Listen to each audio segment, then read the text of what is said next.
नमस्कार दोस्तों, स्वागत है आप सभी का फिर से हमारे चैनल स्टॉक मार्केट स्ट्रैटेजी पे। तो आज जो स्टॉक्स हम आपके लिए चुन के लाए हैं वो फार्मा सेक्टर से बिलोंग करती है और जो एक तरह से आपके वॉच लिस्ट पे होनी चाहिए हमेशा। देखिए, एक तरह से ये मिड कैप स्टॉक्स है और पूरे ही फार्मा सेक्टर ने इस 2020 में काफ़ी शानदार प्रदर्शन करके दिखाया है और अपने निवेशकों को भी काफ़ी शानदार रिटर्न्स दे के दिखाए हैं। तो हम हमेशा की तरह एक तरह से कंपैरेटिव एनालिसिस करेंगे इन स्टॉक्स का। हम देखेंगे इनका आरओसी कैसा है, हम इनके डेटर डेज के बारे में बात करेंगे, इनके पास फ्री कैश फ्लोज कैसा है हम उनके बारे में डिस्कस करेंगे, इनका पिछले 5 साल का एवरेज नेट प्रॉफिट्स कैसे रहे हैं उनके बारे में भी हम जानेंगे। हम ये भी देखेंगे ये कंपनीज का अभी इस लेवल्स पे वैल्यूएशंस कैसा है, are they fairly valued, are they undervalued, are they overvalued. हम ये भी देखेंगे पिछले 3 साल में एवरेज में अपने निवेशकों को कैसा पैसा बना के दिया है इन स्टॉक्स ने, हम इसके बारे में भी डिस्कस करेंगे। और हम ये भी जानेंगे अंत में कि इन तीनों स्टॉक्स में से कौन सा सबसे बेस्ट स्टॉक है जिसमें हम एक तरह से लॉन्ग टर्म इन्वेस्टमेंट इनिशिएट किया जा सकता है।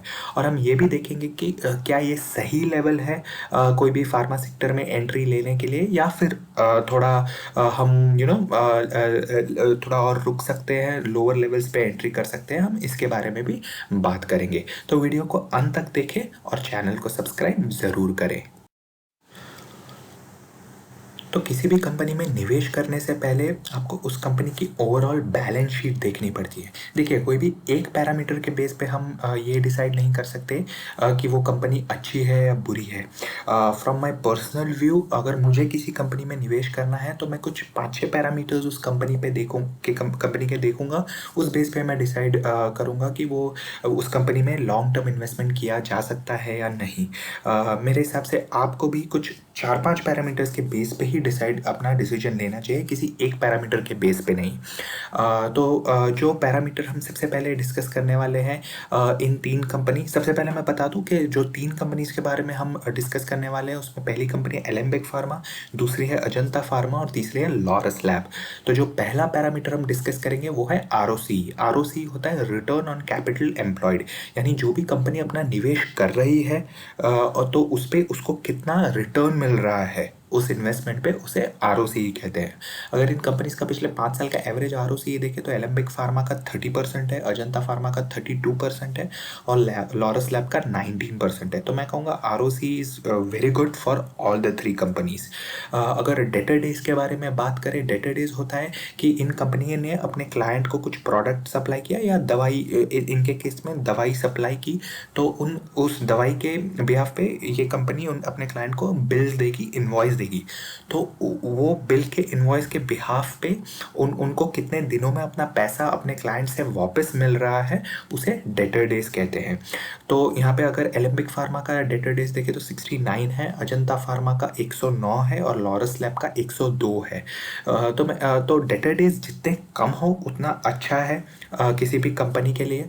आई फील समवेयर अजंता फार्मा और लॉरस लैब का somewhere it is on the higher side.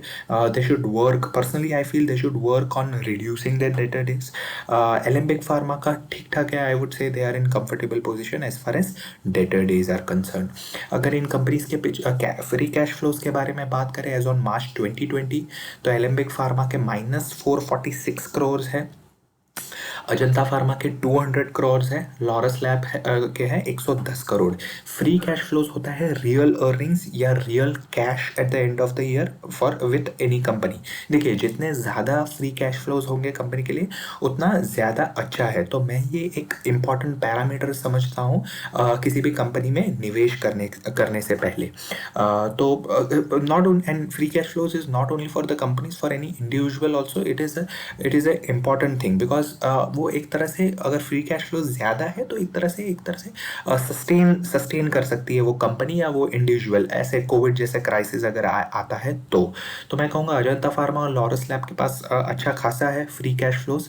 और ये फ्री कैश फ्लोज भी क्वार्टर वाइज या ईयर ऑन ईयर चेंज होते रहते हैं, बिकॉज कंपनीज के अपने एक्सपांशन प्लान होते हैं, कुछ कोई मैन्युफैक्चरिंग यूनिट अगर बड़ा खड़ा करना हो कंपनी को, तो उसके उसमें ये लोग अपना जो कैश फ्लो होता है वो लगा देते हैं, तो उस हिसाब से वेरी करता रहता है। बट जितना ज़्यादा फ्री कैश फ्लो हो उतना अच्छा है किसी भी कंपनी के लिए। अगर डेट टू इक्विटी रेशियो के बारे में बात करें पिछले 5 साल के एवरेज, तो एलेम्बिक फार्मा का 0.28 है, अजंता फार्मा का 0.02 है और लॉरस लैब का 0.75 है। तो मैं कहूँगा लॉरस लैब का हल्का सा ऑन द हायर साइड है compare to other two companies. any debt to equity ratio above say 1 or say 1.2, I would say that is on the higher side. अगर इन कंपनीज के पिछले 5 साल के एवरेज नेट प्रॉफिट CAGR जो compounding हम कहते हैं उसके बारे में बात करें तो एलेम्बिक फार्मा का 19% है, अजंता फार्मा का 7% है और लॉरस लैब का 25% है। तो आप देख सकते हैं एलेम्बिक और लॉरस लैब ने काफ़ी शानदार तरीके से अपना पिछले 5 साल का एवरेज में नेट प्रॉफिट यहाँ मेंटेन किया है, एक तरह से सस्टेन किया है। तो चलिए अब डिस्कस कर लेते हैं इन कंपनीज के वैल्यूएशंस के बारे में और पिछले 3 साल में अपने निवेशकों को कैसा पैसा बना के दिया इन तीनों कंपनीज में उसके बारे में भी डिस्कस कर लेते हैं। तो किसी भी कंपनी के वैल्यूएशंस के बारे में जब हम बात करते हैं तो उस कंपनी का हम price to earning ratio check करते हैं।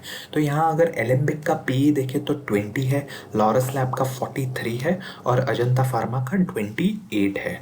और अगर इन तीनों कंपनियों ने अपने निवेशकों को जो 3 साल में एवरेज रिटर्न बना के दिया है उसके बारे में बात करें तो एलेम्बिक फार्मा ने 97% के रिटर्न्स दिए हैं, लॉरस लैब ने 209% के रिटर्न दिए, यानी 1 लाख का 2 लाख करके दिखाया है पिछले 3 साल में, और अजंता फार्मा ने 37% के रिटर्न दिए। तो आप देख सकते हैं एलेम्बिक फार्मा और लॉरस लैब ने काफ़ी शानदार रिटर्न दिए हैं, इवन ऐसे सिचुएशन में भी काफ़ी बेहतरीन रिटर्न देके दिखाया है अपने निवेशकों को।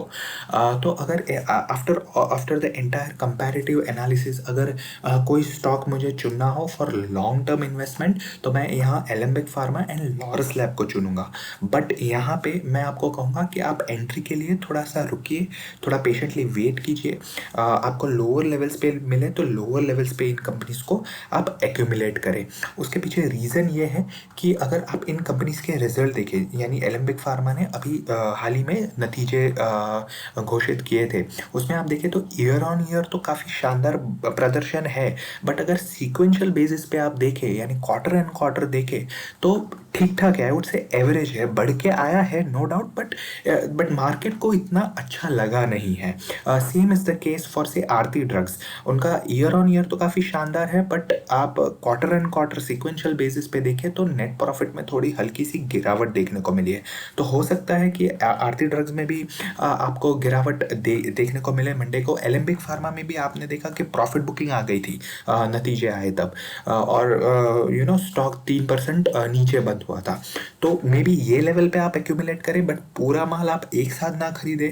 अगर और गिरावट आती है, अगर सपोज 930 या 950 के लेवल्स पे आपको मिलता है एलेम्बिक फार्मा, तो आप वहाँ पे भी आप एक्यूमुलेट करने की आप सोच सकते हैं।